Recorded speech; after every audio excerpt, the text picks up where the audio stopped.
தெய்வத்தாலாகாதெனினும் முயற்சிதன் மெய்வருத்த கூலி தரும். கழக பொருளாளர் திரு வெங்கட்ராமன் அவர்களே, இணை பொதுச் செயலாளர் திரு CTR நிர்மல்குமார் அவர்களே, கொள்கை பரப்பு பொதுச் செயலாளர் திரு அருண்ராஜ் அவர்களே, அண்ணன் பொதுச் செயலாளர் திரு ஆனந்த் அவர்களே, துணை பொதுச் செயலாளர் இந்த அவையை நடத்தி கொண்டிருக்கின்ற திரு ராஜ்மோகன் அவர்களே, 40வது நாள் முதல் 16 நாள் அவதூறுகள், பொய் பிரச்சாரங்கள், துரோகங்கள், சூழ்ச்சினா என்னன்னே தெரியாத நம்மளுடைய கட்சி 30 வருஷமா இயக்கங்களா, மக்கள் இயக்கங்களா உருவாகி நலத்தட்ட இயக்கங்களாகவே மக்களோட இருந்து இதை வழிநடத்தி இன்றைக்கு சூழ்ச்சினா என்னன்னு முதல் முறையா கரூர்ல பார்த்து அந்த சூழ்ச்சியை எதிர்கொண்டு இன்றைக்கு எந்த சூழ்ச்சி செய்தார்களோ அந்த திமுக இன்றைக்கு மக்கள் முன்பு ஒரு குற்றவாளியாக ஆக்கப்பட்டு தமிழகத்தில் பேசி பேசி வளர்ந்த கட்சி திமுக இன்றைக்கு பொய்யை மட்டும், குற்றச்சாட்டுகளை மட்டும் நம்ம மேல செலுத்தி நம்ம தலைவர் மேல ஒரு பொய்யான பிரச்சாரங்களை உருவாக்கி, ஆனால் தன்னுடைய அமைதியின் மூலமாக தமிழகத்தில் முதல் முறையாக ஒரு மௌன புரட்சியை உருவாக்கி மக்கள் விரும்பும் முதல்வர் வேட்பாளராக 2026 இந்த சூழ்ச்சியை தூக்கி எறியக்கூடிய ஒரே தலைவர் எங்களுடைய தலைவர் அவர்களுக்கு வணக்கத்தை தெரிவித்து, சிறப்பு பொதுக்குழுனா தலைவர் நம்மை அழைத்திருக்கிறார்.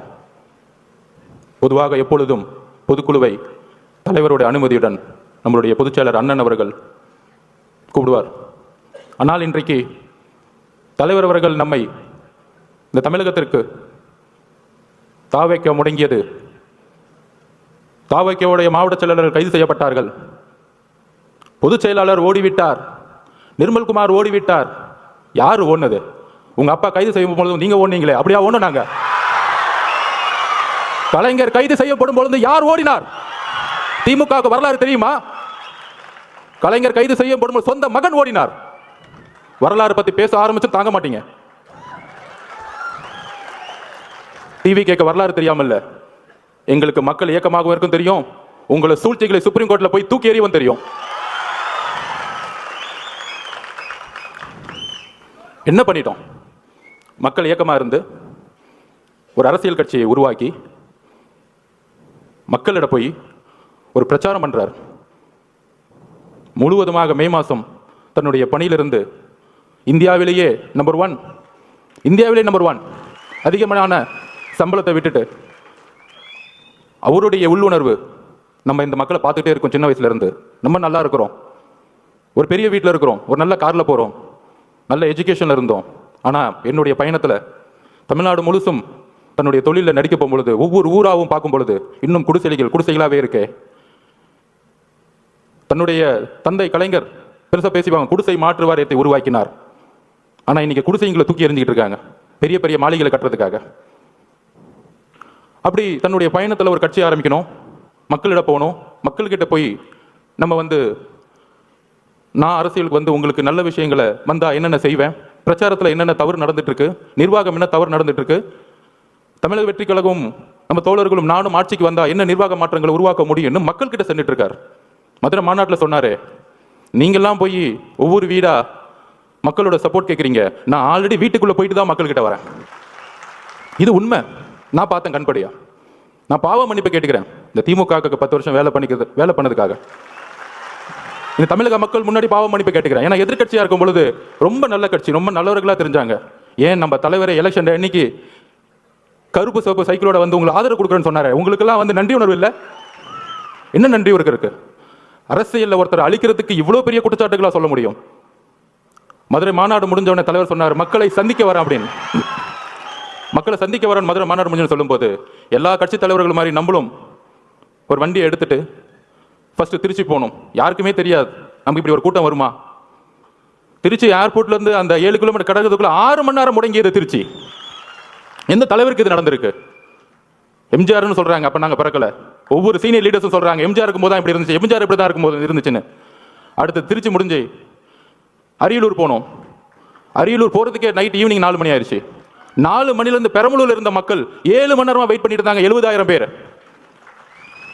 அதுல முக்கியமா பெண்களும் குழந்தைகளும். அப்ப எஸ்பி சொன்னார், சார் 1 மணி ஆயிடுச்சு சார், இப்ப வந்து ஏதாச்சும் அசம்பாவிதம் ஆயிடும் போதுன்னு.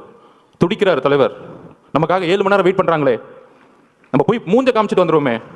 ஆனா காவல்துறை அனுமதி இல்லை. வண்டியை லெஃப்ட்ல திரும்பிட்டு ஒரு கலங்கிய கண்ணோட பெரம்பலூர்ல இருந்து கிளம்பினார். அவர் தான் எங்க தலைவர்.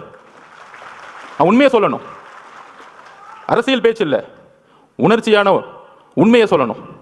அதை முடிஞ்சு அடுத்தது திருவாரூர் போனோம். திருச்சியிலேருந்து கிளம்பி நாகப்பட்டினம் போனோம். நாகப்பட்டினம் அப்பயே சொன்னார், நாங்கள் என்ன கேட்குறோம், ஒரு நல்ல இடம், மக்கள் வரும்போது அவர்களுக்கு ஒரு பாதுகாப்பு. என்ன மிரட்டணும்னு நினைச்சீங்கன்னா அதுக்கு எப்படி பதில் கொடுக்கணும் தெரியும், ஆனால் மக்களோட பாதுகாப்புக்கு நீங்க தான் பொறுப்பு. நாகப்பட்டினத்தில் பேசினார். அந்த பேச்சு இன்னைக்கு நீங்க எடுத்து பார்க்கலாம். அதை முடிஞ்சு திருவாரூர் வந்தார். 3 கிலோமீட்டருக்கு 3 மணி நேரம் ஆச்சு. உங்களுடைய தந்தை பிறந்த ஊர். பெரிய பெரிய கட்சி தலைவர்களை திருவாரூருக்குள்ள போக மாட்டாங்க. ஆனா இந்த 50 வருஷ வரலாற்றை உடைச்சாரு திருவாரூர்ல. என்ன பெரிய கட்சி கட்டமைப்பு. நீங்க பெரிய பெரிய அமைச்சர்கள் சொல்லக்கூடியவங்க என்ன பெரிய பெரிய இன்ஜினியரிங் காலேஜ் கட்டிக்கிட்டு, பெரிய பெரிய மெடிக்கல் காலேஜ் கட்டிக்கிட்டு 1000 கோடி பணம் வச்சிருந்த பெரிய கட்டமைப்பா? மக்கள் அந்த கட்டமைப்பை தூக்கி எறிஞ்சிட்டாங்க. நீங்க உங்க முதலமைச்சர் வரதா இருந்தா நைட்டே போயிட்டு மகளிர் சுய உதவிக்குள்ள இருந்து 10,000 பேர் காசு கொடுத்து கூட்டிட்டு வருவீங்க. உங்க துணை முதலமைச்சர் வந்தாருன்னா, கோயம்புத்தூர்ல வந்தாருன்னா, போக்குவரத்து துறையில இருந்து பஸ் கூட்டிட்டு வந்து மக்களை கூட்டிட்டு வந்துட்டு இருக்கீங்க. நாங்க மக்கள் அப்படி கூட்டிட்டு வந்தோமா? எங்க தலைவரை பார்க்க வரல. தலைவர் இன்னைக்கு தமிழகத்திற்கு ஒரே நம்பிக்கை, அன்போட மக்கள் வந்துகிட்டு இருக்காங்க. அதை கூட உங்களுக்கு புரியல. ஏடிஜிபி சொல்றாரு, டேவிட்சன் சார், இல்ல அவங்க 10,000 பேர் தான் சொன்னாங்க. இப்ப மதி சார்ட்ட கேட்டு பாருங்க, நிர்வாகிகள் 10,000 பேர் தான் சொல்ல முடியும் ஒரு கட்சி. மக்கள் எவ்வளவு பேர் வராங்கன்னு தெரியாது. உங்களுக்கு தெரியாது திருவாரூர்ல எவ்வளவு கூட்டம் வந்துச்சு, நாகப்பட்டினம் எவ்வளவு கூட்டம் வந்துச்சு, திருவாரூர் திருச்சியில் எவ்வளவு கூட்டம் வந்துச்சு, அரியலூர்ல எவ்வளவு கூட்டம் வந்துச்சு உங்களுக்கு தெரியாது. தெரியலனா உள்துறை அமைச்சர் ரிசைன் பண்ணிட்டு போங்க. அப்புறம் ஏன் முதலமைச்சரா இருக்கீங்க? மக்களோட பாதுகாப்புக்கு உங்களுக்கு வந்து கொடுக்கறதுக்கு தைரியம் இல்லைன்னா ஏன் ரிசைன் பண்ணிட்டு போயிடுங்க. இப்பயே நாங்க 41 உறவுகளை இழந்திருக்கோம். எங்களுக்கு தெரியும் அந்த வழி. எங்களோட குடும்பம் ஒட்டுமொத்த மாவட்ட செயலாளர் மதி மேல தவறுன்னு சொன்னா அப்புறம் எதுக்கு முதலமைச்சர் ஒருத்தருக்கீங்க? ஒரு இன்டெலிஜென்ஸ் எதிர்க்கு. அதை பத்தி சாப்பிட்டாரா தூங்குறாரா பாக்குறதுக்கா, இல்ல தலைவர் வீட்டு விட்டு வெளியே வந்தாரா பாக்குறதுக்கா இன்டெலிஜென்ஸ் இருக்கு. ஒட்டுமொத்த காவல்துறையும் செயல் இழந்திருக்கு இன்னைக்கு. அதுல ஒருத்தர் நமக்கு அட்வைஸ் சொல்றாங்க, கரூர் வந்து மோசமான ஏரியான்னு உங்களுக்கு தெரியாதா? அந்த செந்தில் பாலாஜி வந்து ஒரு ரவுடி பையன் உங்களுக்கு தெரியாதா? 6 மாசம் இருங்கடா. யாரு ரவுடி, யார் அதிகாரப்படும் தெரியும்டா உங்களுக்கு? யாருக்கிட்ட 30 நாள் அண்ணன் அமைதியா இருக்கான்னு பார்த்துட்டு இருக்கீங்களா? அந்த எண்ணத்துக்கு நான் ஒரு பதில் சொல்றேன். நேத்து கோவை மாவட்டத்தில் நம்மளோட சகோதரி மிகப்பெரிய பாலியல் பலாத்காரம் உட்படும் பொழுது தவறு நடந்துச்சு, எல்லாம் போராட்டம் பண்றாங்க. கோயம்புத்தூர்ல போராட்டம் பண்றாங்க. அதுக்கு உடனே திமுக ஆதரவாளர்கள், அந்த பொண்ணு ஏன் 11 மணிக்கு அங்க போச்சு? அறிவு இல்லையாடா திமுக காரங்க? அறிவு இல்லை. நீங்க எல்லாம் பெண் குழந்தைங்க பெற்றிருக்கீங்களா இல்லையா? உங்களுக்கு அறிவு இருக்கா இல்லையா? பெண்ணும் ஆணும் எங்க வேணாலும் போகணுங்கிற சுதந்திரம் இருக்கக்கூடிய தமிழ்நாடு தலைவர் எப்படி மாத்த வரடா?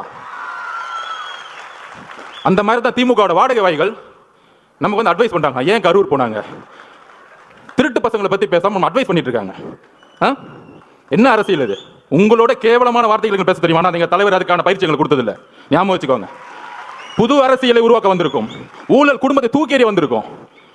எங்களுக்கு அரசியல் கத்துக் கொடுக்காதீங்க. ஒட்டுமொத்த குடும்பமும் ஊழலை தவிர இன்னைக்கு எதுவுமே கிடையாது. என்ன எமோஷன்ஸ்? அன்னைக்கு அம்மா வந்திருக்காங்க, தலைவரோட அம்மா.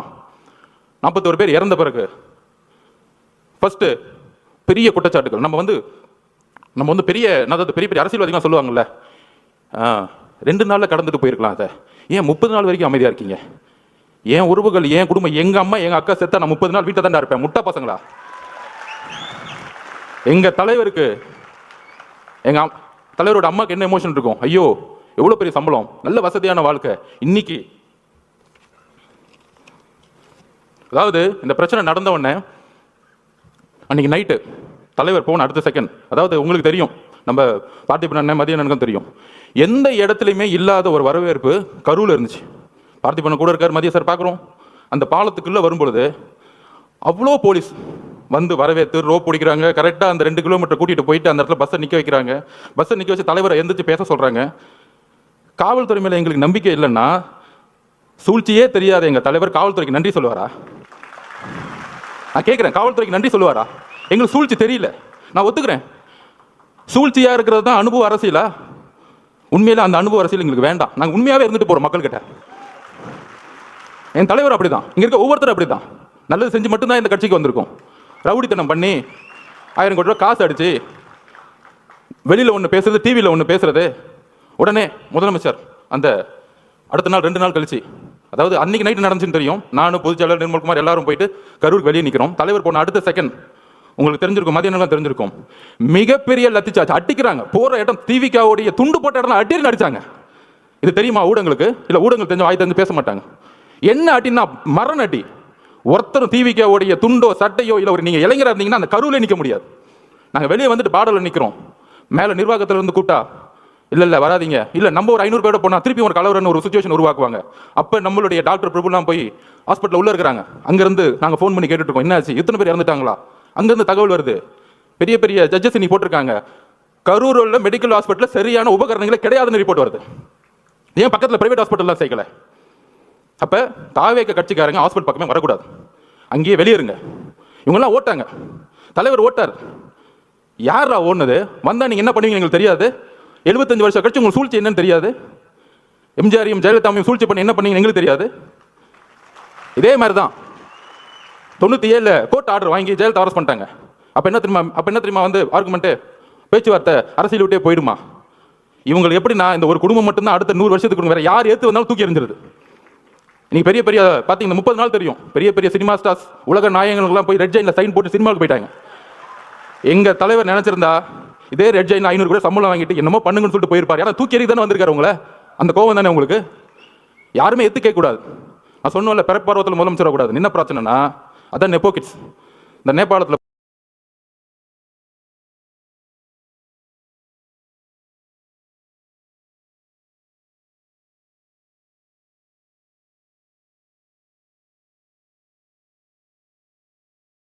வந்து யார் யாரெல்லாம் வந்து பக்கா ஷூட்டிங், அதுக்கு அடுத்தது வந்தாரு பாருங்க. மக்கள் எங்க உண்மை தெரிஞ்சுச்சுன்னா இந்த 2 பேரை பார்த்தே உண்மையை கண்டுபிடிச்சாங்க. இன்னைக்கு எங்க தலைவர் மேல நைட் ஃபுல்லா விமர்சனம், அவர் ஓட்டாரு ஓட்டாரு ஓட்டாரு அப்படின்னு. அந்த 2 பேர் கேமரா வேணுங்கன்னு கொண்டு வந்து வர வச்சு, அங்க நில்லுங்க, கேமரா நில்லுங்க, நாங்க 2 பேர் நிக்கிறோம். ஒருத்தர் அப்படியே கையை பிடிச்சி நெளிறான். சாரி தப்பா பேசாதீங்க, ஒருமையில பேசுறது நெளிறாரு. அடுத்தது நம்ம மகேஷ் பொய்யாமொழி. அதாவதுங்க நமக்கு வந்து ஒரு வீட்டில், இப்போ எங்கள் அம்மா சின்ன வயசுல இறந்துட்டேன். நம்ம உறவுகள் அம்மாவும் அக்காவும் குட்டி குட்டி குழந்தைங்க இருக்கும்போது முதல் வாய் வார்த்தையே வராது. நாங்கள் அப்படியே நிற்கிறோம் எல்லாருமே. பொதுச்செயலாளர் என்னன்னு தெரியாமல் அப்படியே மயங்கி நிலையில் நிற்கிறார் பொதுச்செயலாளர். நாங்கள் அப்படியே நிற்கிறோம். இதுக்கப்புறம் அரசியல், நம்ம மேலே குற்றச்சாட்டுகள் எதுவுமே அடுத்த 48 மணி நேரத்துக்கு எங்களுக்கு எதுவுமே தெரியல. அதுக்கப்புறம் தான் என்ன நடக்குதுன்னு டிவியில் பார்க்க ஆரம்பிக்கிறோம். இதுதான் உள் உணர்வு. அப்போ தலைவருடைய உணர்வு எப்படி இருக்கும்? அமைதியாக போய் தலைவரோட அம்மாவுடைய உணர்வு எப்படி இருக்கும்? ஐயோ, இந்த முறை சொல்லியில் இவங்க பண்ணுற உண்மை என்னன்னு தெரியும். முதலமைச்சர் என்ன பண்ணார்? அடுத்த 2 நாள் கழிச்சு இதில் வந்து எந்த கட்சி தலைவரும் தன்னுடைய கட்சியை வந்து இறக்குறதுக்கெல்லாம் நினைக்க மாட்டாங்க சொன்னாரா இல்லையா? நல்ல பிள்ளை மாதிரி. ஆனால் முரசொலி சொல்கிறாங்க, தாவேக்கா கொள்ளும் நீதி வெல்லும், 41 உயிர்களை கொன்ற விஜய். இப்போ தெரியுதா திமுகவுடைய நிலைப்பாடு என்னன்னு தெரியுதா? இதே முரசொலியில். அப்போ இவங்களோட நோக்கம் என்ன? 77க்கு அப்புறம் எம்ஜிஆரை ட்ரை பண்ணாங்க, அம்மா ஜெயலலிதா மட்டும் ட்ரை பண்ணாங்க. அதுக்கப்புறம் யார் இவங்களை எதுக்கு வந்தாலும் ஏன் காமராஜரே பொய்யா சொல்லி தூக்கி எறிஞ்சாங்க. ஆனால் அந்த சூழ்ச்சியை ரொம்ப அமைதியாக இருந்து, இது அரசியல் சாணக்கியத்தில் தன்னுடைய உண்மை உணர்வு, அந்த மக்கள்கிட்ட இருக்கிற உணர்வு, அந்த என்ன உணர்வுனா தலைவருடைய அம்மா என்ன நினைப்பாங்க, ஐயோ குழந்தைக்கு இப்படி ஆயிடுச்சு, இப்படி பொய் சொல்றாங்களே, சூழ்ச்சி பண்றாங்க அப்படின்னு சொல்லும் பொழுது இதே உணர்வை தான் அவருடைய அமைதி தமிழ்நாட்டிற்கு ஒட்டுமொத்த தாய் குலமும் ஒரே மாதிரி நினைச்சிருக்காங்க. தலைவரோட அம்மா மட்டும் அப்படி நினைக்கல. அதனால தான் இவங்க மாட்டிட்டாங்க. அன்னைக்கு நைட் இவர் நடிக்க அந்த பிரச்சனையிலையும் கண்டிஷனை ஃபாலோ பண்ணுங்கன்னா ஆக்டிங் போட. ஆனால் நீங்கள் இதில் மகேஷ் பொய்யாமொழி மட்டும் பார்த்துருப்பீங்க. இன்னொரு நெப்போ கிட்ட ஒன்று வரும் காலையில் துபாயிலேருந்து கிளம்பி. அவர் ஏதோ துபாயில் போய் தமிழ்நாட்டில் ஒரு தியாகம் பண்ணுறதுக்காக அங்கே உண்ணாவிரதம் போன மாதிரியும், அங்கேருந்து இந்த மக்களுக்கு ஓடி வந்த மாதிரியும் வந்துட்டு ஒரு மணி நேரம் கூட ஹாஸ்பிட்டல் இல்லை. அந்த மக்களோட நமக்கு அந்த ரைட்ஸ் இருந்துச்சா, நமக்கு அந்த அதிகாரம் இருந்தால் அந்த மக்களோட கடைசி நிமிஷம் வரைக்கும் நம்ம இருந்திருப்போம். அந்த உயிரை எடுத்து கொண்டு போய் சமாதானம் பண்ணுற வரைக்கும், சமாதி கொடுக்குற வரைக்கும் இருந்திருப்போம். அப்படி ஒரு மணி நேரம் வந்துட்டு கடைசியில் ஒரு பேட்டி, ஏங்க இந்த தப்புலாம் பண்ண அவரை போய் ஏங்க கொஸ்டின் கேட்கல, தாவேக்க தலைவரை பார்த்து கொஸ்டின் கேளுங்க. இப்போ புரியுதா? பாவம் முதலமைச்சருக்கு உடம்பு சரியில்லை, அவருக்கு என்ன நடக்குதுன்னே தெரியாது. ஒரு பேப்பர் கொடுத்தா படிப்பார். சட்டசபையில் பாருங்க, எதிர்க்கட்சி தலைவர் 2 மணி நேரம் பேசுவார். ஆனால் எதிர்க்கட்சி தலைவர் பேசுறதை காமிக்கவே மாட்டாங்க வீடியோவில். டக்குன்னு ஒரு குறிப்பு வரும், ஒரு 5 நிமிஷம் பேசுவார். அவர் 2 மணி நேரம் கத்திட்டு இருப்பார்.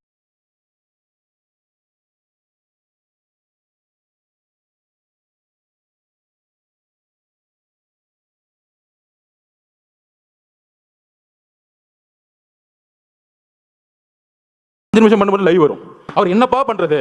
இஸ்லாமிய சமூகமும் சரி, கிறிஸ்தவ சமூகமும் சரி, பெண்களும் சரி, இளைஞர்களும் சரி, அவர் பிரச்சாரம் போகும்போது எல்லா கூட்டமா வராது. அதை எப்படி நிப்பாட்டுறது? இவ்வளவுதான் இவங்களோட நெரேட்டிவ், இவ்வளவுதான் இவங்க சிந்தனை. அப்ப என்ன பண்ணணும்? அவர்கிட்ட என்ன பலம் இருக்கு? பெரிய பொருளாதார பலம் இருக்கா? இல்ல. சரி, இவர் மிரட்ட முடியுமா? உன் குடும்பத்தை அதை பண்ணிடுவேன் இதை பண்ணிடுவேன், மிரட்ட முடியாது. பெரிய பெரிய நடிகர்கள்லாம் நீங்க மிரட்டி ரெட் ஜெயின்ல சைன் போட வச்சுட்டாங்க. உங்களுக்கு யாருன்னு தெரியும், அவங்க பேரை சொல்ல வேணாம். அவங்க இப்ப நமக்கு எதிராக பேசிட்டு இருக்காங்க. 5 வருஷத்துக்கு முன்னாடி மாற்றம் அப்படின்னு சொன்னவங்களாம் இப்ப இந்த பக்கம் போய் ஐயா நீ தான் எனக்கு சைனை போட்டு நான் ஒரு படத்தை நடிக்கிறேன்னு படத்துக்கு போயிட்டாங்க. அன்னைக்கு எப்படி நைட்டு நடிச்சாங்களோ, வாழ்க்கை முழுசும் நடிச்சு நம்பர் 1 ஆனவருக்கு நடிக்கவே தெரியாதவங்க வந்து நடிச்சாங்கன்னு இவருக்கு தெரியாதா தலைவருக்கு? அப்படி நீ நைட்டு மாட்டி முதலமைச்சர் அப்படி வந்து அடுத்த நாள் அறிக்கை, முதலமைச்சர் மட்டும் இல்ல, ஹோம் செக்ரட்டரி கோர்ட்ல கேஸ் ஃபைல் பண்றாங்க. கோர்ட்ல கேஸ் ஃபைல் பண்ணி எக்ஸ்பர்ட் ஆர்டர். தாவேக்க கிடையாது, யாருமே கிடையாது, திமுகவே கேஸ் போடுமா, திமுகவுடைய அரசு வக்கீலே ஆர்குமெண்ட் பண்ணுவாராம். அதுக்கப்புறம் நான் எதுவும் சொல்ல முடியாது, ஒரு ஜட்மெண்ட் வருது. அன்னைக்கு தலைவர் கூப்பிட்டார் இமீடியட்டா, தோழர்களே இவங்களுடைய சதி சூழ்ச்சி, கரூருடைய சூழ்ச்சிகள் நம்ம ஒட்டுமொத்த கட்சியும் அழிக்கிறதுக்கான வேலையை செய்ய ஆரம்பிச்சிட்டாங்க. அதை துரைமுருகன் பேசுறாரு, யார் கட்சியோட பொதுச் செயலாளர். ஒரு நம்பர் கமிஷன் விசாரிக்கும், விசாரிச்சுட்டு உண்மை இருந்தா விஜய் மேல, தலைவர் விஜய் மேல வந்து நடவடிக்கை எடுப்போம், நாங்க அதுக்கெல்லாம் பயப்பட மாட்டோம். இவங்க சூழ்ச்சி எங்க வந்துச்சுன்னு பாத்தீங்களா? இவங்களே கமிஷன் போடுவாங்களாம், இவங்களே காவல்துறையை போட்டு விசாரிப்பாங்களாம், திருடனும் அவனே, உள்ள வச்சுக்கிறனும் அவனே, அவனே நியாயம் வருவாங்களாம். இதுதான் இவங்க பஞ்சாயத்து. அதிகாரம் அதிகாரம் மமதை. அப்போதான் சொன்னார் ஒரே ஒரு மீட்டிங், சுப்ரீம் கோர்ட் போங்க, நம்ம நியாயம் ஜெயிக்கும்னு சொன்னார். ஃபர்ஸ்ட் நம்பிக்கை கொடுத்தது அவர் தான். இந்த சும்மா சொல்றாங்க பாருங்க, இவர் ஆலோசனை கொடுக்குறாரு, அவ்வளவு ஆலோசனை கொடுக்கிறாரு, எல்லாத்தையும் பார்த்து தான் வந்திருக்காரு. அவருக்கு எந்த ஆலோசனையும் தேவையில்லை. அவர் சொன்னா செய்யறதுக்கு இங்க இருக்கவங்க எல்லாரும் இருக்கிறோம், 1.5 கோடி பேர் இருக்கும் சொல்ற செய்யறதுக்கு. எங்களுக்கு அவரை பத்தி உங்களுக்கு தெரியாது, அதிகமா பேச மாட்டார். தலைவர் விஜய் அவர்கள் தான் செயல். நீ பேசி பேசி அழிஞ்சுக்கிட்டு இருக்க, அவர் செயல்ல வந்து ஜெயிச்சுட்டு போயிட்டே இருப்பார்.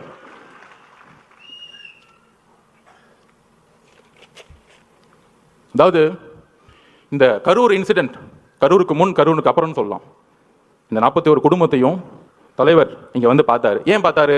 உடனே அனுதாபம்லாம் நம்ம அங்கதானே போகணும், இவர் ஏன் அங்க போல, கரூருக்கு ஏன் போல? அதுக்கு நான் பதில் சொல்றேன். கரூர் காவல்துறை இருக்கு பாருங்க, ஒரு வினோதமான காவல்துறை. நம்ம பார்த்திபனுக்கும் மதியனுக்கும் தெரியும். 8 நாளுக்கு முன்னாடியே 9 நாளுக்கு முன்னாடியே மனுவை கொடுக்குறாங்க. அது நம்ம தவறு தான் ஒத்துக்கலாம், ஏன்னா நம்ம காவல்துறையை நம்பணும்ல, அதுதான் நம்மளுடைய மிகப்பெரிய தவறு. எங்களுக்கு அந்த அரசியல் தெரியல, ஒத்துக்கிறோம், சாரி, மக்களுக்கு நாங்கள் மன்னிப்பு கேட்டுக்கிறோம். அந்த ஒரு தவிர நாங்கள் எதுவும் செய்யல. எங்க மதியானோ பார்த்திபனோ பொதுச்செயலாளரோ காவல்துறை போய் நம்பினாங்க. அப்ப காவல்துறை ஒரு இடத்துல நம்ம வந்து கேட்கிறோம், ஒரு 6 இடம் கேட்கிறோம். அப்புறம் காவல்துறை இருக்க டிஎஸ்பி, ஒரு சிறப்பு வாய்ந்த நேர்மையான டிஎஸ்பி, நம்ம விஜயகாந்த் சாரோட ஒப்பிடலாம், சினிமாவில் வர மாதிரி. அவர் தான் டிஎஸ்பி செல்வராஜ் அவர்கள். அப்படி அச்சுன் தும்னா கூட கட்சி பெற்று போவார். யாரு? நம்ம செந்தில் பாலாஜிக்கு கட்சி பெற்று போறவர் தான் அவர். அந்த இடத்துல அப்படி ஒரு ஆளை போட்டு வச்சிருக்காங்க. இருக்கு, வந்துட்டாரு, உங்க அப்பா சிபிஐ வந்திருக்காங்க, டெல்லியில இருந்து வந்திருக்காங்க. சொல்றீங்களா 600 பேரை போட்டோம், அதுல ஏடிஜிபி சொல்றாரு 500 பேரை போட்டோம், இன்னொரு அமைச்சர் சொல்றாரு இல்ல நாங்க 700 பேர் போட்டோம். அதோ எல்லாம் ஸ்டேட்மெண்ட் கொடுத்தோம். முதலமைச்சர் முதற்கொண்டு என்கொயரி பண்ணணும் இந்த விஷயத்துல, தவறு சொன்னதுக்கு. அப்ப அண்ணன் மனு கொடுக்குறாரு. அந்த டிஎஸ்பி பார்த்திபன் கூட சண்டை போடுறாரு. எல்லாம் பதிவு இருக்கு, எல்லாம் சொல்லுவார் அண்ணன். என்ன சண்டை? அதுல வந்து கலெக்டர் வந்து சர்க்குலர் அனுப்புறாரு. என்ன சர்க்குலர்? 4 இடம் நீங்க எதை வேணா சூஸ் பண்ணிக்கலாம். அந்த 4 இடத்துல நம்ம கேட்ட இடம் ரவுண்ட் ஆனா கரெக்டான பார்த்திபன் லைட்டஸ்ட் ரவுண்ட் ஆனா கேட்கிறோம். இது ஆல்ரெடி கவர்மெண்ட் சர்க்குலர் கொடுத்துருக்க இடம், இதை டிஎஸ்பி அனுப்புறாரு. ஆனா அடுத்த நாளே உத்தரவு வந்திருக்கும், அச்சுன்னு தும்பிட்டார்ல அவரு, ஊருக்குள்ள கூட்டிட்டு வராத. ஏன் ஊருக்குள்ள கூட்டிட்டு வரக்கூடாது? ஊருக்குள்ள கூட்டிட்டு போய் தலைவர் அந்த இடத்துல ரவுண்டான நின்றுட்டா ஒட்டுமொத்த மக்களும் ஓட்டு மாறிடும், வேற ஒன்றும் கிடையாது. இதுதான் அரசியல். அவர் முகத்தை யாரும் பார்த்துடக்கூடாது. ஊருக்கு வெளியே ஓரமா ஒரு ரோட்டுக்குள்ள போ, அங்க நீ என்னை பத்தி பேசுறேன்னா ஃபர்ஸ்ட் செருப்பத்துக்கு அடிப்பேன், கலைப்புறம் பண்ணி பேசாம கிளம்பணும். இதுதான் திமுகவுடைய ரவுடி அரசியல். இந்த ரவுடி அரசியல் நமக்கு தெரியல, இதை நம்ம உணரல. காவல்துறை என்ன சொன்னுச்சு? நீங்க பத்திரமா இந்த தெருவிலே வாங்க, பாதுகாப்பெல்லாம் நாங்க பாத்துக்கிறோம். காலையில 9:30 மணிலிருந்து ஈவினிங் அவர் எந்தெந்த நொடியிலிருந்து வராரோ எல்லாமே லைவ்ல ஓடிட்டு இருக்கு. காவல்துறைக்கு தெரியாதா அவர் எங்க வராருன்னு? 1960 இருக்கும் தினத்தந்தி பேப்பர் அடுத்த நாள் வர தெரியுறதுக்கு. ஒவ்வொரு நாமக்கல்ல இருந்து ஒவ்வொரு 5 கிலோமீட்டர்லையும் 5000-10,000 பேர் நிப்பாட்டுறாங்க பஸ்ஸை. ஒரு இடத்துலையும் ஒரு காவல்துறை கிடையாது. எங்களுடைய பாதுகாப்பை பத்தி நாங்க பேசல. மக்கள் திடீர்னு கூட ஒரு கோயிலுக்குள்ள, திருச்செந்தூர் கோயிலுக்குள்ள சாமியை பார்க்க ஒரு 20 லட்சம் பேர் வந்தாங்கன்னா எந்த அளவுக்கு முன்னெச்சரிக்கை அதே முன்னெச்சரிக்கை தலைவர் எடுத்து ஆகணும். நாங்க கூட்டிட்டு வரல, 10-20% தான் நிர்வாகிகள் இருக்காங்க. எங்களுக்கு தெரியாது எவ்வளவு மக்கள் வருவாங்கன்னு. அப்ப உங்களுடைய உளவுத்துறையும் காவல்துறையும் மக்களுக்கான பாதுகாப்பு கொடுக்கணும் தான் உங்களை தாழ்மையோட கேட்டுக்கிறோம். அரசியலை என்ன கைது செய்யுங்க, யாரை வேணா கைது செய்யுங்க, அதை ஃபேஸ் பண்ணிக்கலாம். ஆனா மக்கள் என்ன ஆனாங்க? மக்களோட உயிர் வச்சு ஏன் விளையாடணும்? அதுதான் கேவலமான எண்ணம். என்ன எண்ணம்? மக்களுக்கு எதாவது ஆச்சுன்னா அந்த பழி அவர் மேலே போட்டு சூழ்ச்சி பண்ணி கட்சியை முடக்கி கட்சியை தூக்கி எறியணும். ஸ்டாலின் முதலமைச்சர் ஸ்டாலின் ஒரே குறிக்கோள் என்ன தெரியுமா? தன்னுடைய மகனுக்கு போட்டியே இல்லாமல் ஒரு விஷயத்தை உருவாக்கிட்டு போயிடணும். அதிமுக அவங்க போட்டியை நினைக்கிறது இல்லை. ஒரே போட்டி 1977க்கு அப்புறம் 26% இன்னைக்கு தாண்டின ஒரே கட்சி நம்மளுடைய தலைவர். சும்மா டிவிக்கு எப்போ பார்த்தாலும் ஒரு பெரிய டிவி சேனல் ஒரு சேனல் முடக்கிட்டாங்க. நம்ம சகோதரர் சொன்ன புதிய தலைமுறை அவர்கிட்ட நான் பேசும்போது என்ன சொன்னாங்க, ஏன் லைவ் போடுறோம்னா ஒவ்வொரு சனிக்கிழமை அன்னைக்கும் நம்பர் 1 சேனல்ல 1,20,00,000 பேர் பார்க்குறாங்க. நம்பர் 2 புதிய தலைமுறை 80,00,000 பேர் பார்க்குறாங்க. அவங்க ஆட்டோமேட்டிக்காக மக்கள் எங்கே இருக்கும் அங்கே தான் சேனல் இருக்கும். அப்போ மக்களுடைய சந்திப்பு மக்களுடைய கமிட்மெண்ட் எங்க இருக்குன்னா தலைவர்கிட்ட இருக்கு. ஒரு மாற்றம் வராதா? ஒரு உண்மையான ஒருத்தர் அவர் திருட மாட்டாருப்பா. ஏன் திருட மாட்டாரு? அவர் தான் பெரிய சம்பளத்தை விட்டுட்டே வராரு. இவங்க என்ன திருட்டு பசங்க இந்த படுவாவிங்க. இதனால நாங்கள் வேற ஆள் இல்லை. இதெல்லாம் ஊர்ல ஒரு சாதாரண ஒரு பாட்டி பேசுறாங்க. உங்களுக்கு தெரியும், ஐயோ அங்க நேரு இருக்காரு எப்படி ஜெயிப்பார்? 2011 உன் நேருலேருந்து எல்லாம் தூக்கி எறிஞ்சாங்க. மக்கள் என்ன பேசிட்டு இருக்கீங்க? என்ன அரசியல் எங்களுக்கு தெரியாது. ஐகுமூர்ல ஒரு பெரிய மினிஸ்டர் தூக்கி எறிஞ்சாங்க. ஒரு சைக்கிள் கடைக்கார வச்சு ஜெயிச்சாங்க. அதுதான் தமிழக வெற்றி கழகம். நீ உன் கட்டமைப்பில் தூக்கி எறிவார். உன் பொதுச்செயலில் தூங்க முடியாமல் எந்திரிக்க. அதுக்கு ஏன் பொதுச்செயலர் எவ்வளவு மீட்டர்? ஏன் பொதுச்செயலை பார்த்து நீ மீம்ஸ் போட்டுட்டு இருக்க? எந்திரிச்சு ஒரு வாக்கிங் பண்ண சொல்லுவோம் பொதுச்செயலரை. சட்டசபையில் உட்காந்து கிண்டல் பண்ணிக்கிட்டு கேலி பண்ணிக்கிட்டு எதிர்கட்சிகளை என்ன அவை நாடா ஒரு அவை நாவடக்கம் கூட தெரியாம சட்டசபையை கேலி பொருளாக்கிக்கிட்டு எப்ப பார்த்தாலும் சட்டசபைக்கு போனா ஐயா உதயநிதி வாழ்க்கை, ஐயா உதயநிதி என்ன தியாகி அவரு? சட்டசபையா என்ன பண்ணிட்டு இருக்கீங்க?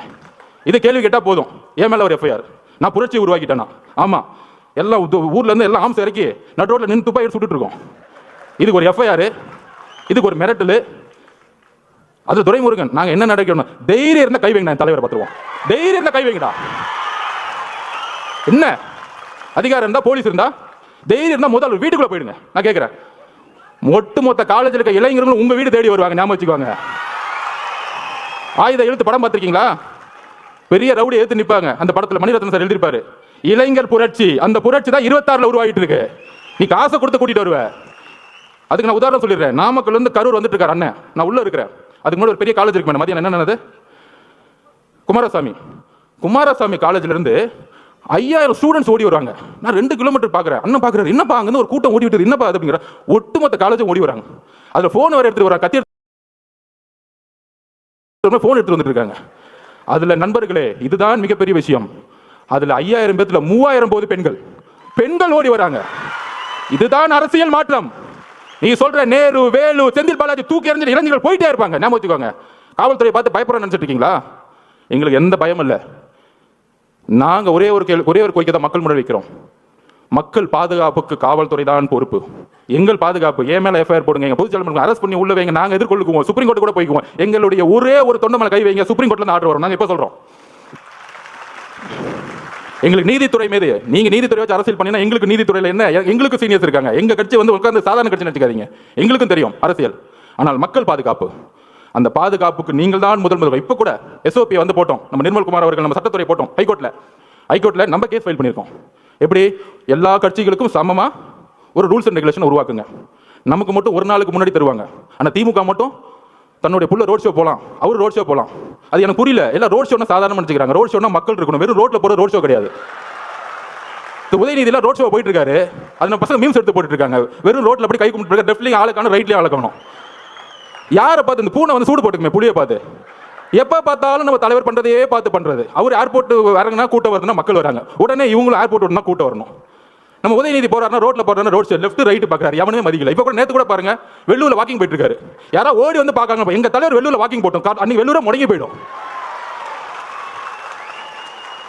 என்ன பேசுறீங்க நீங்க? உங்களுக்கு தான் தெரிஞ்ச அரசியல். திமுகனா கொள்கை, நாங்க தான் கொள்கை, எங்களுக்கு தான் கொள்கை தெரியும். நான் ஒத்துக்கிறேன். 1967 அண்ணா உருவாக்கும் போது நாங்களும் அண்ணா வழியில் இருக்கவங்க தான். அண்ணாவோட கொள்கையை நாங்கள் கடைபிடிக்கிறோம். தலைவர் கடைபிடிக்கிறாரு. அண்ணாவோட கொள்கை என்ன? பெரிய திராவிட 4 மணி நேரம் பேசுவான். எல்லோரும் சமமா நினைக்கிறது தான் அண்ணாவோட கொள்கை. எங்க தலைவர்கிட்ட பேசி பாருங்க 1 hour. இங்க இருக்கிற பிஎல்ஏ நம்பர் 1 தான், பொதுச் செயலாளர் 1 தான். அங்க ஒரே ஒரு டிஸ்கிரிமினேஷன் தூக்கி போட்டு போயிட்டே இருப்பார். எல்லாரும் சமமா இருங்க. அப்ப அண்ணாவோட குறிக்கோள் என்ன? சாதியை பார்த்து அவர் அரசியல் பண்ணல, மதத்தை பார்த்து அரசியல் பண்ணல, பணத்தை பார்த்து அரசியல் பண்ணல, ஊழலுக்காக அவர் வரல. இதுக்கு மேல என்னப்பா கொள்கை வேணும் எங்க தலைவருக்கு? சொல்லுங்க. நீ 10 மணி நேரம் மேடை போட்டு பேசுற வாழ்க்கையில் கடைபிடிச்சு போயிட்டே இருக்கிறார். நீ மேடை போட்டு எதுவும் கடைபிடிக்க மாட்டேன்னு எல்லாருக்கும் தெரியும். அதுக்கப்புறம் கலைஞர் வந்தார். நான் ஒத்துக்கிறேன், கலைஞர் மேல பெரிய விமர்சனம். 2 விஷயம் இருக்கு, குடும்ப ஆட்சியும் ஊழலும். அதுல பெரிய விமர்சனம். இன்னொன்று சமூக நீதியை கொஞ்சம் உருவாக்குறாரு. அதுல எங்களுக்கு எந்த விதமான இல்லை. ஏன்னா தலைவருக்கு கலைஞரே பிடிக்கும். அதை கூட நாங்கள் ஒத்துக்கிறோம். இப்போ இருக்கிற ஸ்டாலின் திமுக இருக்கு, அவர் விமர்சனம் பண்ணி பிரோஜனம். அவர் உடம்பு சரியில்லை, அவர் நடந்துகிட்டு இருக்காரு, ஆனால் சுற்றில என்ன நடக்குன்னு தெரியாது. கரூரில் பேட்டி கேட்குறாங்க, வந்தார், எழுப்பி விட்டாங்க. ஐயோ உங்கள் பையனுக்காக போங்க, அப்போ தான் பள்ளியெல்லாம் தூக்கி விஜய் சார் மேலே போட முடியும், நீங்கள் தயவு செஞ்சு எந்திரிச்சு போங்கன்னு சொன்னால் அவர் வந்துட்டார். 5 வருஷமாக எந்த சாவுக்கும் போலையாம். ஃபோனில் அஜித்குமார் கூப்பிட்டு அம்மா மன்னிச்சுக்கோமான்னு சொல்லுவாராம். ஆனால் தாவேகா மேலே குற்றச்சாட்டு கிளம்பினார் பாருங்க, சார்ட்டர் ஃப்ளைட் பிடிச்சி. அந்த சார்ட்டர் ஃப்ளைட்டை எப்போ புக் பண்ணாங்க, எப்படி வந்துச்சு, எப்படி நைட்டோட டேட்டா கிளம்பினார்னு அடுத்து சிபிஐ என்கொயரி வச்சுக்கலாம். அதை அப்புறம் வச்சுக்குவோம். அதுக்கு தான் உச்சநீதிமன்ற நீதிபதி போட்டிருக்காங்களே, அவர் வரட்டும், பெரியவர் வரட்டும், அங்கே நம்ம முறையிடுவோம். அங்கே அப்போ அவருடைய குறிக்கோள் இன்னைக்கு வந்து ஸ்டாலின் திமுக என்ன தெரியுங்களா, ஒன்றுமே இல்லை. அவர் உடம்பு சரியில்லை, அமைதியாகிட்டார்.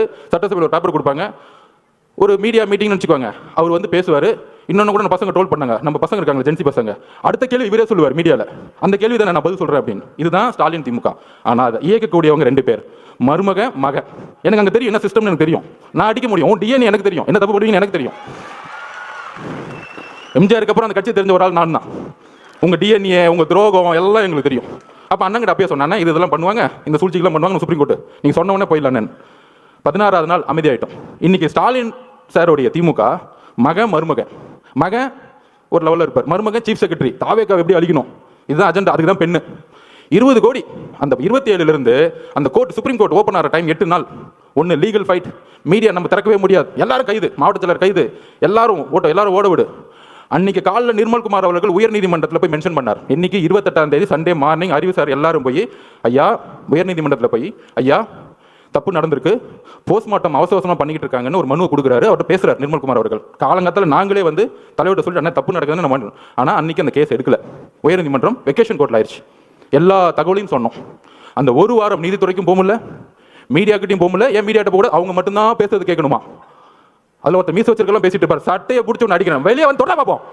மீடியானா ஒட்டுமொத்த 2 கோடி மக்களோட உணர்வு நாங்கள் இருக்கிறோம், தைரியத்தை தொடுங்க பார்ப்போம். வேண்டாம், எங்களுக்கு அந்த அரசியல் தெரியாது, ரவுடி அரசியல், கேவலமாக பேசக்கூடிய அந்த மாதிரி உரிமையில் பேசக்கூடிய எங்களுக்கு தேவையில்லை. ஆனால் மக்களுடைய இறப்புக்கு இன்னும் எங்களுக்கு வழி இருக்கு, அந்த உணர்வு எங்களுக்கு இருக்கு. இப்போ எழுதில நாங்கள் பேசல, மனசுல இருந்து வருது. இந்த 40 நாள் என்ன பண்ணீங்க, மக்களுக்கு என்ன பண்ணீங்க? நான் சொன்னேன் பாருங்க, அதை விட்டுட்டேன். நம்ம செல்வராஜ் அப்படி அவங்கள போட்டு 25ஆம் தேதி இல்லை நீங்கள் இந்த இடத்துக்கு தான் போகணும், இல்லைன்னா கேன்சல், அவர்கிட்ட மிரட்டுறாரு பார்த்திபன்ட்ட. அதெல்லாம் இருக்கு, இந்த இடத்துக்கு மட்டும்தான் நீங்கள் வரணும், இல்லைன்னா இந்த இடமே கேன்சல். அப்போ திருப்பியும் ஒரு 2-3 நேரம் கழிச்சு ரொம்ப பக்குவமாக பாசமாக, பிரதர் நீங்கள் தயவு செஞ்சு ஒத்துக்குவாங்க, நாங்கள் பாதுகாப்பு கொடுக்குறோம் அப்படின்னு இறக்கப்பட்டு பேசினோடனே செல்வராஜோட பொய் வாக்குறுதிகளை நம்பி அதை சைன் போட்டுட்டாங்க. அதில் என்ன பொய், 25ஆம் தேதி தான் அவங்க மனு கொடுத்தாங்க, நாங்கள் 26 ஒத்துக்கிட்டோம், 27 நடந்துச்சு. 10 நாளாக கத்திரிட்டு இருக்காங்க மாவட்ட நிர்வாகம், எங்களுக்கு அந்த வேணாம், அந்த இடம் வேணாம், இடம் வேணாம். இப்போ தெரிஞ்ச அந்த சூழ்ச்சி. அப்போ இந்த சூழ்ச்சி நடந்து முடிஞ்சோடனே இந்த 16 நாள் என்னென்னலாம் சூழ்ச்சி பண்ணாங்க, இந்த முரசொலி என்ன எழுதுச்சு, பத்திரிகையாளர்கள் என்ன எழுதுனாங்க, அதெல்லாம் தெரியும். அப்போ திருப்பியும் மக்களை பார்க்க போகணும். எப்படி திருப்பியும் கரூரில் இருக்கிற, அதாவது எந்த இறப்பாக இருந்தாலும் முதல் சஸ்பெண்ட் பண்ணுவாங்க, டிஎஸ்பியும் எஸ்பியும் முதல் ஒரு பேசிக்காக சஸ்பெண்ட் பண்ணுவாங்க, ஒரு துறை ரீதியான என்கொயரி பண்ணுவாங்க. ஏன் பண்ணல? இதுதான் ஒரு கூட்டு சதி. 120 யாரு? ஃபர்ஸ்ட் ஹாஸ்பிட்டல் ஒன்று செந்தில் பாலாஜி, அப்புறம் உதயநிதி ரசிகர் மன்ற தலைவராக இருந்தவர் திரு மகேஷ், நடிக்கவே தெரியாது ரசிகர் மன்றம், அதை விட்டுருங்க அந்த இடம். 3வது காலங்காத்தால் துபாயிலேருந்து வந்தவர். ஆக்சுவல் 120 இவங்க தான், கூட்டு சதி இவங்க தான். ஏன் திண்டுக்கல்லேருந்து ஐபெரிய சமயம் வரல? அவங்கெல்லாம் கலைஞர்கிட்ட இருந்து அரசியல் கற்றுக்கிட்டாங்க. மக்களை சாவடிக்கூடிய அரசியல் திமுக சீனியர் செய்யவே மாட்டாங்க. இந்த மாதிரி மாறி மாறி மாறி மாறி வந்துட்டு பொன்னாலும் பரவாயில்ல நினைக்கக்கூடிய ஒரு செந்தில் பாலாஜி ஆளுங்க இது எக்ஸிகியூஷன்ஸ். இது நான் தனிப்பட்ட விமர்சனம் பண்ணுறேன். அதுக்கான விஷயத்தை நம்ம சொல்லுவோம். போய் நம்ம போய் என்கொயரி ஆஃபீஸர்கிட்ட ஒரு திருநான்னு வச்சுக்கோங்க, எனக்கு உங்களால் சந்தேகம் இருக்குன்னு சொல்லிட்டாலே அவங்க பார்த்துக்குவாங்க. வரிசையாக இருக்குது. அப்போ திருப்பியும் தலைவர் போனால், தலைவர் பாதுகாப்பு ஓகே, அதில் ஒரு மண்டபம் கொடுக்குறாங்க. நம்ம பார்த்திபனுக்கு தெரியும் என்ன மண்டபம் கொடுக்குறாங்க அப்படின்னா, கரூர்லேருந்து வெளியே தள்ளி போய் காம்பவுண்டே இல்லாமல் வெறும் ஷெட்டு வச்சுக்கிட்டு ஒரு மண்டபம். மித்த மண்டபம் எல்லாருமே ப்ரைவேட் மண்டபம்லாம் சொல்லி வச்ச மாதிரி. உங்களுக்கு தான் காவல்துறையே மண்டபம் கொடுக்குறாங்களே, எங்ககிட்ட நாங்கள் எப்படிங்க கொடுக்க முடியும்? ஆல்ரெடி எல்லாம் சொல்லிட்டாங்க கிளியரன்ஸ். இந்த உண்மையை தெரிஞ்சுக்கணும். ஏன் இந்த விமர்சனத்துக்கு பதில் சொல்லணும்னா, தலைவர் விமர்சனத்துக்கு பதில் சொல்லி பழக்கம் இல்லை. ஆனால் அங்கே ஏன் போல அப்படிங்கிற விஷயத்தை அந்த மக்களுக்கு சொல்லணும், பாதிக்கப்பட்ட எங்கள் குடும்பத்துக்கு நாங்கள் சொல்லணும். அதுக்கான வாய்ப்பு இது வரைக்கும் நாங்கள் கிடைக்கல. தலைவர் வாயை திறந்து அவங்ககிட்ட சொல்லலை. அங்கே தான் அந்த அவருடைய உண்மை இருக்குது. எவ்வளோ கடுமையான ஒரு நேரம் ஒரு தலைவருக்கு. உறவுகளை இழந்து பார்க்க முடியாமல் 30 நாள் வீட்டுக்குள்ளே இருந்து பார்க்கவே முடியாத சூழலை உருவாக்கிய ஒரு அரசு, காவல்துறை, மீடியா இதெல்லாம் பார்த்துக்கிட்டு பொய்யையும் உள்வாங்கிக்கிட்டு கடைசியில் இதே இடத்துல அவர் வந்து பார்த்தாரு. யாருமே இல்லை, தனியாக பார்த்தார். எந்த விதமான இதுவுமே இல்லை, ஆடம்பரம் இல்லை, ஒன்றுமே இல்லை. மீடியாவில் இது வரைக்கும் ஒரு சின்ன பிக்சர் வெளியே வரல. இதுதான் தமிழக வெற்றி கழகம். மக்களுடைய உணர்வை வைத்து அரசியல் பண்றது தமிழக வெற்றி கழகம் கிடையாது. அவரை பார்த்துட்டு 10 நிமிஷம் சாப்பிடல, 9 மணிலிருந்து 6 மணி வரைக்கும் தன்னுடைய கண்ணீரை மட்டுமே அவங்க முன்னாடி நின்றுட்டு இருந்தார். ஒரு மிகப்பெரிய ஆளுமை, தமிழ்நாட்டின் மிகப்பெரிய எதிர்காலம், முதலமைச்சர், ஒரு மிகப்பெரிய நடிகர், திரையில மக்கள் கொண்டாடக்கூடியவர். ஆனால் மக்கள் முன்னாடி அழுது கண்ணீரை சேர்ந்து அந்த 30 நாள் அம்மா அக்கா குழந்தைங்களை பார்த்து அதுக்கப்புறம் என்னால பேச முடியல. என்னெல்லாம் பேட்டி கொடுத்தாங்க தெரியும். அப்படி அப்படி அப்படி நடந்துச்சா எனக்கு இது வரைக்கும் உள்வாங்க முடியல. அவரை பார்க்க முடியுமா அப்படின்னு. ஆனால் 9 மணி நேரம் கண்ணீர் விட்டு சிந்திய ஒரே தலைவர் எங்களுடைய தலைவர். உங்களை மாதிரி நைட்டு 3 மணிக்கு மலர் வேலையை வச்சுட்டு 7வது நாள்ல உங்களுடைய ஹெல்த் மினிஸ்டர் வச்சுட்டு இட்லி கடை படம் பார்க்க போற, இட்லி கடை படம் பார்த்தா எங்க தலைவர் கிடையாது. அப்படி ஒரு கட்சி கிடையாது எங்களுது. அப்ப அந்த அந்த வலியை ஒட்டுமொத்த தமிழ்நாடும் பார்க்கக்கூடிய எங்க தலைவர் 41 குடும்பத்தையும் அன்றைக்கு தத்தெடுத்தார். வாழ்க்கை முழுவதும் இந்த கட்சி தத்தெடுத்தது. இங்க இருக்கக்கூடிய 1.5 கோடி மக்களும் ஒரு ஆளா நாங்க இருக்கிறோம் பாத்துக்கிறதுக்கு. அந்த அந்த வார்த்தைகளை கொடுத்து ஒரு விடை பெறும் பொழுது எங்களுக்கு தெரியும் அவருடைய உடல் மொழி எவ்வளவு இறுகி இருந்தது எங்களுக்கு தெரியும். அப்படி அப்படி அப்படி ஒரு தருணத்தை எங்க அண்ணனை நாங்க பார்த்ததே கிடையாது. அப்படி பார்க்க கூடாதுன்னு நாங்க நினைக்கிறோம். அந்த சூழ்ச்சியும் அந்த உணர்வும் இப்ப யோசிக்க ஆரம்பிச்சிட்டார். எந்த மக்களை நீங்க கை வச்சீங்களோ, பொதுவா அமைதிக்கு பின் புயல் வரும், இப்ப புயலுக்கு பின் அமைதி வரும்னு சொல்லுவாங்க. இப்ப ஒரு அமைதிக்கு பின் ஒரு புயல் வரப்போகுது, நீங்க பாப்பீங்க. ஏன் நிப்பாட்டினாங்க? ஏன்னா நம்ம 26% கிராஸ் பண்ணிட்டோம். தலைவரால் இன்னும் தமிழ்நாடு முழுவதும் பிரச்சாரம் பண்ணும் பொழுது தனியாவே அவரால் ஜெயிக்க முடியும். இதுதான் உண்மை. எம்ஜிஆர் கட்சி திறக்கும் போது இவங்க கூட்டணி வருவாங்களா, அவங்க கூட்டணி வருவாங்கன்னு நினைச்சு பார்க்கல. இதுல எதிர்கட்சிக்கு வேற நீங்கெல்லாம் வந்து இந்த கொடூரமான திமுக வந்து அழிக்கணும்னா நாங்க தான் ஒரு பெரிய கட்சி, எங்களோட சேர்ந்துக்குவாங்க. அங்க ஒரு மட்டம் தட்டுது. நம்ம இந்த தீய சக்தியை அழிக்கிறதுக்கு எம்ஜிஆர் உருவானார். அதுக்கப்புறம் அம்மையார் ஜெயலலிதா அவர்கள் அதை வந்து உருவாக்குனாங்க. அதுக்கப்புறம் ஒரே தலைவர், எங்களுடைய தலைவர் மட்டும்தான் இந்த தீய சக்தியை தூக்கி போட முடியும். அதுல நாங்க தெளிவா இருக்கிறோம். நண்பர்களே, ரீசெண்டா நம்ம இந்தியாவுடைய பெண்கள் அணி வெற்றி பெற்றதை பார்த்துருப்பீங்க. 83க்கு அப்புறம் 25, 83ல் ஆண்கள் அணி ஜெயிச்சது கபில் தேவ் ஜெயிச்சாரு. அதுக்கப்புறம் பெண்கள் அணி ஜெயிச்சாங்க.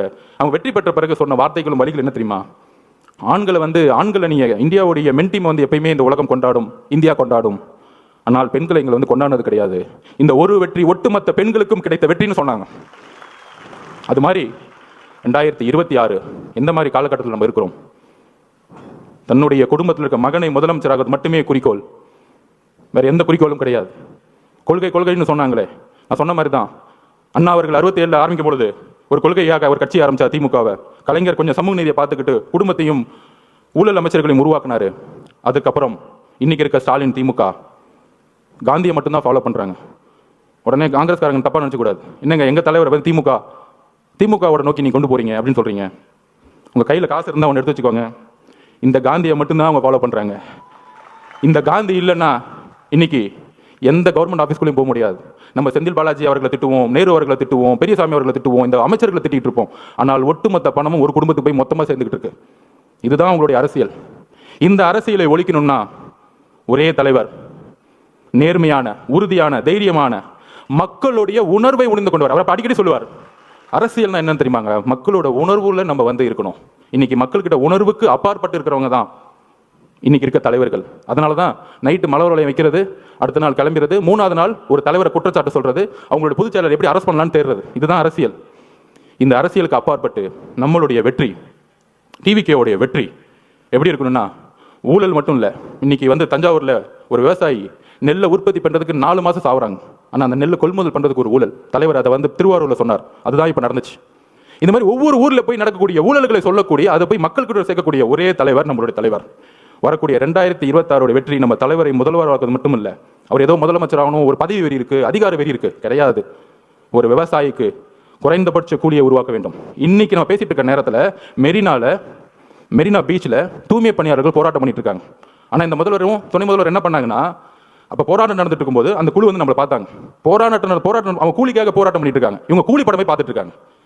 இப்போ தெரியுதா உணர்வு? தூய்மை பணியாளர்கள் கூலி கேட்டு போராட்டம் பண்ணிட்டு இருக்கும்போது கூலி படத்துக்கு ரிவ்யூ பண்ணிட்டு இருக்காங்க. இதுதான் உணர்வற்ற அரசியல். தமிழக வெற்றி கழகத்தில் இருக்க தோழர்களும் தலைவர்களும் கட்சிகளும் உணர்வுடன் மக்களோடு இருக்கிறோம். விவசாயிக்கு பிரச்சனைனா அதை மாற்றணும்னு சொல்லிட்டு நம்ம ஒரு அதிகாரத்துக்கு வரணும்னு நினைக்கிறோம். அந்த அதிகாரம் மக்களுக்கானதாக இருக்கட்டும், அந்த அதிகாரம் சமூக நீதிக்காக இருக்கட்டும், அந்த அதிகாரம் மத சார்பின்மைக்காக இருக்கட்டும், அந்த அதிகாரம் ஊழலுக்கு எதிரான இருக்கட்டும். வரக்கூடிய அரசு இளைஞர்களுக்காகவும் பெண்களுக்காகவும் பெண்கள் பாதுகாப்பு அரசாக நம்ம தலைவர் கொடுப்பார்.